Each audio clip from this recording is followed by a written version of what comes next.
અંજાર પોલીસે અરિહંતનગર સોસાયટી પાછળ આવેલ કેનાલ પાસે થયેલા ખૂનના ગુનાનો ગણતરીના કલાકોમાં ભેદ ઉકેલી આરોપીને પકડી પાડ્યો છે। મળતી માહિતી મુજબ ગતરોજ અંજાર તાલુકા વિસ્તારના અરિહંતનગર સોસાયટી પાછળ આવેલ કેનાલમાં એક લાશ મળી આવેલ હોવાની હકીકત જાણવા મળતા અંજાર પીઆઈ તાત્કાલિક પોલીસ ટીમ સાથે બનાવવાળી જગ્યાએ પહોંચી મૃતદેહને બહાર કાઢી ઓળખ કરી હતી।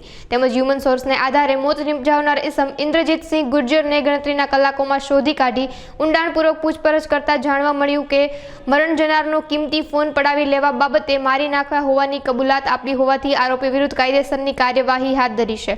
આ કામગીરી અંજાર પોલીસ સ્ટેશનના PI AR Gohil, PSI AG વાળા, PN ઝાલા તેમજ અંજાર પોલીસ સ્ટાફના માણસોની અલગ અલગ ટીમોએ સાથે રહી કરી હતી। ગઈ તારીખ 8 ફેબ્રુઆરી 2025ના રોજ અમને પોલીસ સ્ટેશન એક કોલ આવેલ કે કેનાલમાં એક લાશ તરે છે।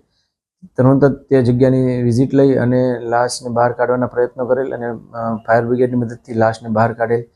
ત્યારે જાણવા મળેલ કે ભાઈ આ જે મૃતક છે એના ગળાના ભાગે 3 ઈજાઓના નિશાન છે, શાર્પ કટિંગ ઈજાઓ હતી।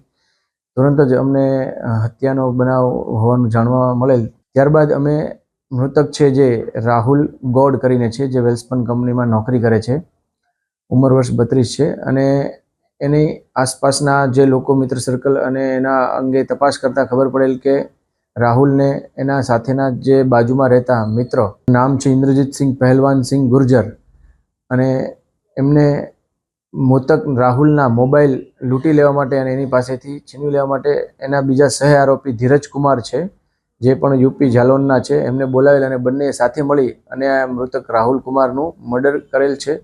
મર્ડર કરી નાખ્યા બાદ અરિહંતનગર પાછળ જે કેનાલ આવેલ છે, પાસેની કેનાલમાં લાશને નાખી ફેંકી દીધેલ છે।